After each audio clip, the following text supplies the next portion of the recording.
Make them say, ah. Make them say, ah. Master P. Master P, you fumbled the bag, sir. You can't talk, sir. You fumbled the bag. Now, at Master P's rant, I'm not saying he doesn't have some points, but him, Master P, fumbled the bag. I saw the whole No Limit thing blow up. When Master P was making a name for himself, I was still living in upstate New York, but a lot of the GIs, yeah, they was bumping that. At that time I never heard. I'm like, you know, bout it, and so forth. And I know Master P got it started in the music business because he came out with those West Coast Bad Boy albums because he was on the West Coast, and he was able to get tracks from people like Mac 10 and so forth, Selly Cell, and I think there was a rapper out the West Coast that claimed Master P stole his Ice Cream Man gimmick and so forth. But still, he blew up, you know, at a time when people were buying CDs. That's important. People was actually buying whether you can actually hold the music. You know, he put his family on. See Murder, Silk the Shocker. Put his whole neighborhood on. And he was doing it because at first he wasn't getting no radio play. He was not mainstream. You know, at that time, you know what I'm saying, Biggie Smalls and Tupac had the game on lock. Death Row had the game on lock. So yeah, you got to respect that kind of hustle. You know, and not only did No Limit get really big with music and so forth, you know what I'm saying, because they was pushing out, they created like a factory, you know what I'm saying, it was like a machine, you know what I'm saying. Ford would be proud. It was a machine that was coming out. Then they got into movies and so forth, comedy shows. I remember Eddie Griffith said Master P put $1 million in his hands. They started, he acquired Snoop Dogg. Snoop Dogg said he didn't even see no money until he came down to No Limit. They said No Limit had paramilitary security at their shows. And not only that, No Limit will put out DVDs or VHS tapes of their concerts. I know my cousin was a big No Limit. He had the whole freaking library. He had a CD book full of No Limit stuff, and he used to have we watched the videotapes of the concerts, filled up arenas, filled up whole entire arenas. He had the movies going on, and then he also had like barbershops, No Limit barbershops, No Limit hair salons, No Limit spas. I remember reading that in the Source magazine.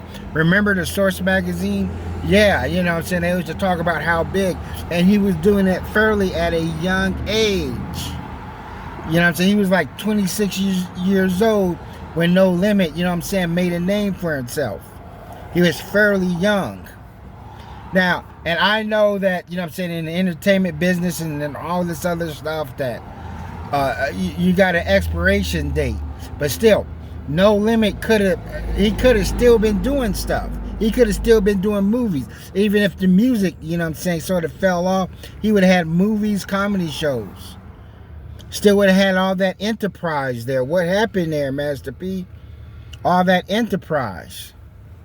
And then I remember when because No Limit, they fell off or started to lose popularity even still when people were still buying physical cassettes before the downloading game took over. But I know a lot of his artists was disgruntled. They even came out with a compilation album called Off the Tank, where some of them, like, what's that guy, Young Bleed and whatever, and Voodoo, and all these guys got off the tank. And then Mystical, he dropped one of his biggest hits, Shake Your Ass, when he wasn't with No Limit. And then Master P was trying to rebrand himself. Came out with the new No Limit. Put his son on, you know what I'm saying, to do a Jackson 5 song. You know what I'm saying? Which was a good idea, you know what I'm saying? Because No Limit was coming out with that murder music. Man, Swamp Niggas, you know what I'm saying? I was watching Urban Politics and he reminded me of Swamp Nigga. Swamp Nigga, Swamp Nigga. Yeah, Swamp Nigga went hard, even though I particularly wasn't into that kind of music because at that time I was really just focusing on like this new era of neo soul and conscious music that was coming out. That was just that's my thing, you know. Plus I was a big Wu-Tang Clan head and or conscious rap, but still, man, I respected the energy. You know what I'm saying? Master P didn't create gangster rap, so I can't blame him for, you know, things. But they was coming with some hard shit. They have the in-house production, beats by the pound, and it was like a machine. They kept their fans fed. You know what I'm saying? They was the first to really just start dumping out. I thought Wu-Tang Clan was dumping out albums like that. No, they was doing that, dumping out albums, whatever. You know what I'm saying? And to me, I think it expired the whole mixtape game of just constantly putting music out there, feeding the streets, and just constantly putting music out there. But you know, they still started to fall off when Cash Money came up, and then Drake and then Master P did many things to try to get back into the game. You know, like I Got the Hookup Part 2 where people criticized, and then Master P went on a rant then talking about black people don't support each other. You know, if you come out with a movie like that, then yeah. But still, like Repos is a hood classic. You know, Repos was dope. That was a funny movie. That was pretty good. And he had some good like movies like Lockdown. I thought Lockdown was a good movie. A whole lot better than Sylvester Stallone's Lockup movie. Tell you that. He put his son on, got his son on Nickelodeon. And there he was even trying to create a Tyler Perry type character. I forgot his name. He created some character and he was actually going around doing plays like Tyler Perry did. People don't know. And then he came out with like this really low budget superhero movie. I think it's called Super Brother or Super Black Man, where he was a superhero. Yeah, he did, and then tried to get back into gangster rap. He had the last song I heard. He had a song where it was called A Drug Dealer, where he was saying, "I'm a drug dealer. I'm a drug dealer." I'm like, man, I was thinking to myself, Master P, you're too old to be making songs chanting that you're a drug dealer. So he did mean, and they were just all failing. I don't know what happened.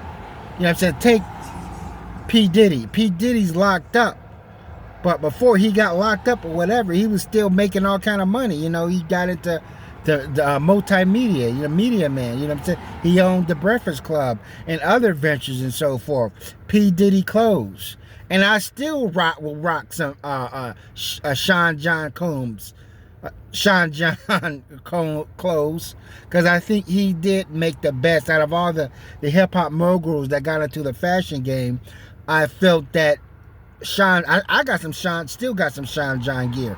I felt he had the best, by far the best. I thought Fat Form was good. Don't know what happened to Fat Form, but you know, Fat Form was dope. Other shit like Willie Esco, that shit was fucking, that Nas tried to promote Willie Esco, that shit was fucking whack. That was garbage. But yeah, I'm like, it's hard for me to take Master P seriously when you seen this guy fumble the bag and he could have still been in the game making all types of money. Sometimes you gotta, I don't know what happened, sometimes you gotta switch it up. You gotta switch up. You gotta see, if you record company, you gotta see what's hot out there. I know now it's trash. Now the biggest thing in hip hop is fucking Little Durk's fucking court case. When rappers been getting locked up, you know what I'm saying? I know Tupac and Snoop Dogg's court case, that was big back then, but still. But yeah, but still, I felt like he fumbled the bag. He could have still been doing stuff. He could have still been making movies. He could have still been have that brand. But this ain't the first time Master P went on a fucking rant against black people because he's not doing well in life. But keep your chin up, boy.